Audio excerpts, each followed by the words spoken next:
I remember hearing the Awakening performed, and sometimes if I'm in a group, I heard a note added at one point, you know, like an upper note on "Awake, away," and it was in the choir, and I thought that was really great. So sometimes if I'm feeling in the moment, I'll just go, take it up a notch, you know. I like the energy of the chants when it comes to performance sometimes. Anytime I do a choir, they have to be on their feet because they never know what I'm going to do. I love the ending. I love the ending with the grand pause there, that silence. Man, that was awesome. That was fantastic. That was the best I've ever heard that. I would never change that. You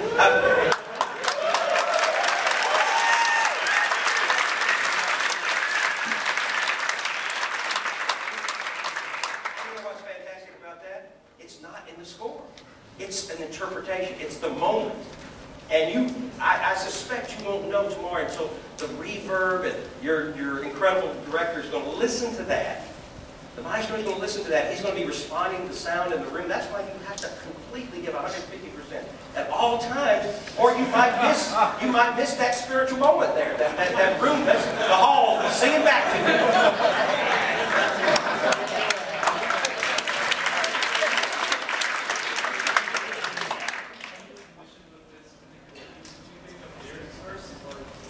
What was the first line I wrote? I'll tell you.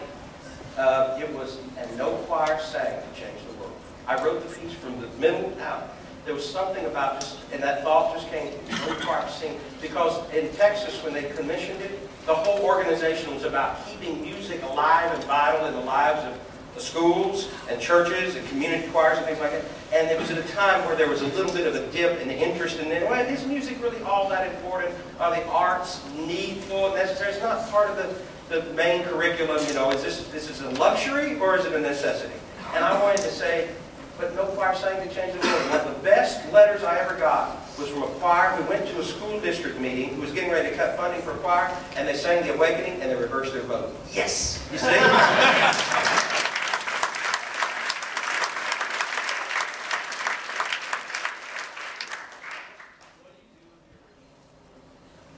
I keep them in a big file cabinet, you know, and sometimes people will, you know, ask me to sign one of them or something. But, you know, most of the original manuscripts now, I just scribble on a piece of paper and then I go straight to the computer. So it's not like in the old days where Bach, you know, there are all these sketches. And how wonderful that Beethoven, when we have his sketches, we can see how he went da-da-da-da, da-da-da-da first before he went da-da-da-da, you know. But we don't have that as much with modern composers because we use the computer so much. And so I have some, but the Awakening is in a safe place, you know, because people like to look at it sometimes. Yeah, Beethoven. Beethoven and John Williams.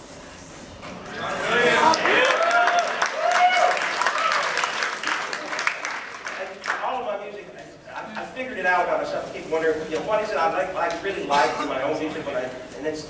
I like for the words to have a soundtrack. I think very visually. And so if I look at the story of the Awakening, whatever that is, I want it to, you know, when you come to the morning moment and the da, da, da, da, da, you sing, you know, it's the morning kind of awakening. And then, when you said silent, you know, in my mind, I'm thinking the theater of those words is the history of that. It's the music has been destroyed, crushed flat at that moment, you see. That was the lowest moment. Violence stealing that song, silencing through the death of this dear teacher, her voice. That's how terrible it is. And for me, it was the serpent. Hissing. We win. You lose. Beauty, art, all things that last. These things are not going to last at all. I win. Shut up. Shut up. Silence. Sizzling, hissing snake. And then the birds say, no. Resurrection moment. You see, the redemptive moment of all of it, and saying, no, you don't win. Hope wins. Despair does not win. You see. And so there's a lot of drama in that way of setting those music, almost like a soundtrack. You know, I mean, that's the way I think of it. I don't know if it comes across, but that's kind of the way I think of it. Yeah.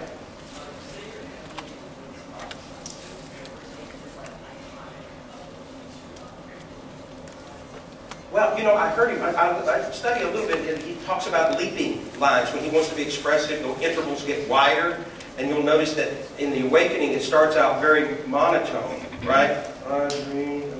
Almost like you're in a daze. You see? It's during the nightmare.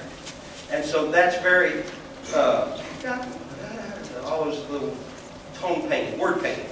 But then when I get over to the expressive, what is the awakening? Have you noticed the melody? Awake, awake, my soul, and sing, da da da da da da. What is that line? What is that made up of? Oh, like taking a laugh, but thank you very much. No, it's a scale. It's a scale. Awake, awake, my soul, and sing. But it does actually sound like Jurassic Park, doesn't it? Well, I steal from the best, is all I can say. So, awake, awake, my soul, and sing, da da da. But it doesn't quite go up the scale, does it? It doesn't get there. It stops. Not quite the octave. Where does the octave come in? What's the most expressive moment? When does the audience go? Right there, you see. And so by denying that octave and then pushing it a little bit later, the wider intervals, that's a very John Williams thing to do. And I heard him talking about that once. Chopin also does that. If he starts out at the beginning of maybe some of you are pianists and you play the nocturne, he starts out, the melody has fourths and fifths and thirds, and I give it the last verse.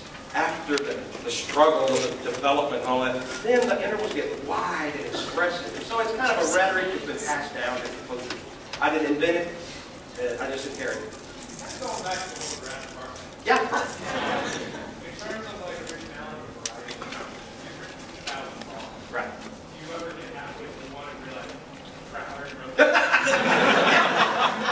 system to make sure that you keep coming up with something that isn't something you wrote? You know, yeah, the words you really leave me. And unless I'm writing, the hardest thing is to reset a text that you've already set. There's thousands of different ways, but I can sit down right now and write you a bunch of different settings of Mary Had Little Lamb, and all of them be kind of attractive, and it'll all be in the craftsmanship of working them out. Doesn't mean there'll be a masterpiece in there, but you have to go searching. I say it like a blind squirrel finding a nut. You know, you go groping around, and then you struggle with it. You find that moment, and then when you discover it, you craft it and you arrange it and you amplify it. You know, and so that's Why did you choose the keys that you did to write this piece? Well, I don't know that I was all that thoughtful about it. At the time, it just seemed laid well in the voices. I wrote it for men first. Yes, I can't think of it. When I hear it with men, I go, oh yeah, that's what I wrote. And I just finished it with SSA, and I hope it sells, but I'm not sure it will ever have the power that you just brought to it.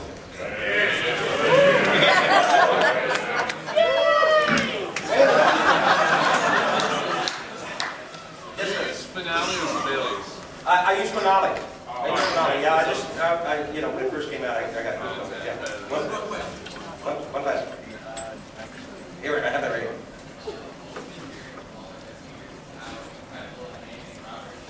Yes. Well, I went to Furman University, and his institute ended up there, and Robert Shaw was incredible. I mean, I'll sum it up like this way. A lot of musicians in their life, through performance or whatever, make a big splash. Robert Shaw made ripples. And his disciples, and the people he inspired, and the people who were in his choirs, left those experiences changed as human beings, and changed by the performances, and by the philosophy, and the music of such a great person. And that's why I think that he has that influence. And I have a lot of people like that. I was able to meet him one time, and just in that short period of time, you know, I was amazed. And so I think that's probably why. Yeah, he's really impacted choral music in America as much as anyone, I would imagine. Yeah. Guys, let me just tell you, I will be in the audience, and every moment you're singing, I will be in just a season of thanksgiving for your gifts and for mine, because you know it's music is a combination of the heart of the performer, the heart of the conductor, reaching out to the heart of the audience, and the composer. So there's four of us kind of joining together and connecting dots in an expressive way, and it doesn't get much better than that. And I am grateful for already your thoughtful work, and I appreciate you very much. Let music live.